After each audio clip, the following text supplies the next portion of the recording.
The Marvel Cinematic Universe is undeniably the most successful film franchise ever created. It has grossed over $16 billion since its inception back in 2008 with the first film, Iron Man. And ever since then, it's gotten itself a pretty notorious reputation for less than quality computer-generated images, also known as CGI. Now, if you know me personally, then you know that I hate CGI. I think it should only be used for the creation of something that absolutely cannot be done through practical effects. Like, in Thor Ragnarok, when they have to go to Norway to talk to Odin, that was a green screen, and it was very obvious. They couldn't just find grass. Is the grass that hard to find? Really? I didn't know that. I'm sure I could go outside right now and find more grass than they tried to use for that movie. But sometimes it can actually be very supplemental to the story. In Avengers Infinity War, Thanos could not have been created through practical effects. No person walking the earth is 500 pounds, 13 feet tall, purple, and can act. He had to be CGI. But for the most part, the CGI on him was very good. But that doesn't mean that the CGI is always good. Take a look at these clips from Spider-Man Homecoming, Civil War, and Black Panther. Hey guys, the illegal weapons deal ferry was at 10:30. You missed it. The ruse!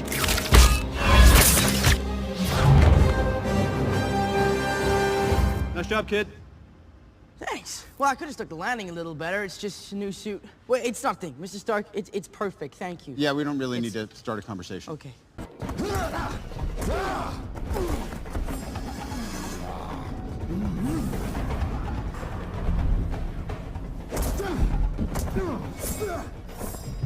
Did you happen to see exactly what I mean? Now that you have CGI on the brain, you were looking for it, and you could see it. For some reason, Spider-Man in that scene was rendered entirely out of CGI.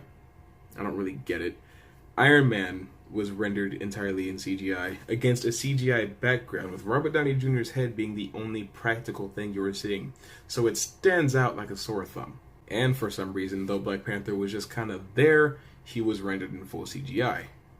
I don't get why. And the thing is, it couldn't possibly be cheaper than practical effects. I know it's difficult to lug a whole crew out to a certain location to shoot something, but that's the thing, you don't need an entire crew. There's a scene in Black Panther where T'Challa and Nakia are sitting on top of a mountain having a conversation about T'Chaka, and it's the most CGI mountain I've ever seen in my life. They didn't need an entire crew for that. One boom guy and one camera guy. You could have an unbroken sweeping shot that goes between the two of them as they have the conversation, and you'll feel more attached to it because you're sitting on a real mountain watching this conversation happen in a non-chopped to pieces fashion. Guardians of the Galaxy Volume 2 in particular is also a really, really bad situation when it comes to CGI. It's terrible. Almost the entire time. Sure, Groot and Rocket look good, but they always do. They're not doing anything new with those characters, they just look the same as they always have. But with the big tentacle monster,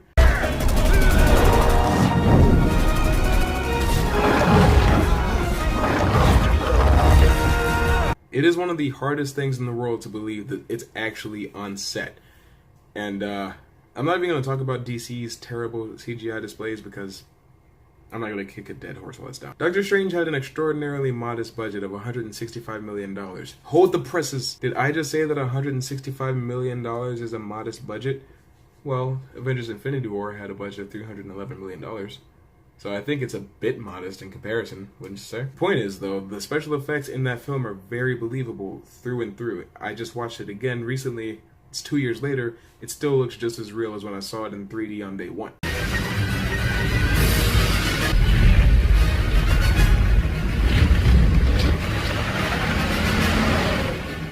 One of the things that I love so much about Captain America the Winter Soldier is it doesn't rely heavily on CGI till the very end when it gets really superhero schlocky, but that's bound to happen. And I know that budget doesn't necessarily translate directly into CGI quality, but you would think that with a movie that costs like $180 million to make, like Thor Ragnarok, you would have better CGI.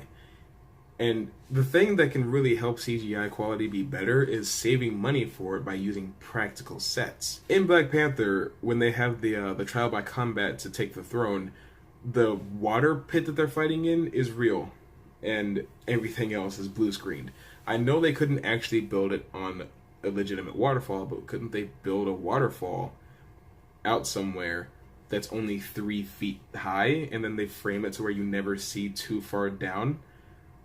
I don't know. I mean, I didn't make the movie for a reason. I'm just gonna say though, if you used more practical effects, like Spider-Man Homecoming did use a lot of practical sets, like the beach was real, the high school was real, the ferry was mostly real. Most of what you see in Spider-Man Homecoming is real. So then, of course, when you have a CGI Spider-Man bouncing off of it, it's very obvious. That movie, though, was a bit over-ambitious for its budget. The CGI as a whole kind of suffered in that film. But the thing is, your ambition for a movie has to line up with your budget. If you're going to be CGIing most of the things that we see on screen, then you need to make the rest of what we see on screen as real as possible. If you have a man in a motion capture suit standing in front of a green screen with like only his left hand being real, it's just not gonna work. The left hand is gonna stick out like a sore thumb if you don't take the time to properly craft the special effects on screen. The production of Black Panther probably wasn't more than 2 months, like the principal photography. When you consider how quickly they made Civil War, Infinity War, and Black Panther in between, there wasn't a whole lot of time to spend on Black Panther. But in the case of Avengers Infinity War, they started shooting Josh Brolin scenes way back in late 2016. They've been crafting this film very carefully over the last year and a half, and so what they had was very quality CGI because a lot of time went into making it so. And it's essentially going to be the exact same thing with Avengers 4, because they shot 3 and 4 back to back, so they've had just about as much time to do the post-production effects on Avengers 4, which they're still not done with and probably won't be until next February. So I guess if I were to say that there was like one curing effect to make sure that CGI looks good, is that you take your time with it and that it lines up with the money that you have to spend on it. Most CGI problems that you see can be fixed if they just spent a little bit more time on it and saved money in certain areas by not shooting against a green screen the entire time. But hey, what's done is done. That's pretty much it though. That's just my quick opinion on why Marvel should probably stop using so much CGI. CGI is fine in a superhero film. It's the only way you're gonna get some of these things to happen. But like, take a look at Juggernaut from Deadpool 2.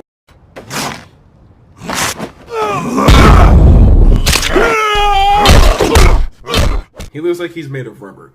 So just anybody out there that does visual effects for these movies, just, I don't know, pay closer attention, take your time, and detail a bit more. Make sure that everything lines up with the budget, and you'll probably get a proper blend of CGI and practical effects, like we saw in the majority of Avengers Infinity War.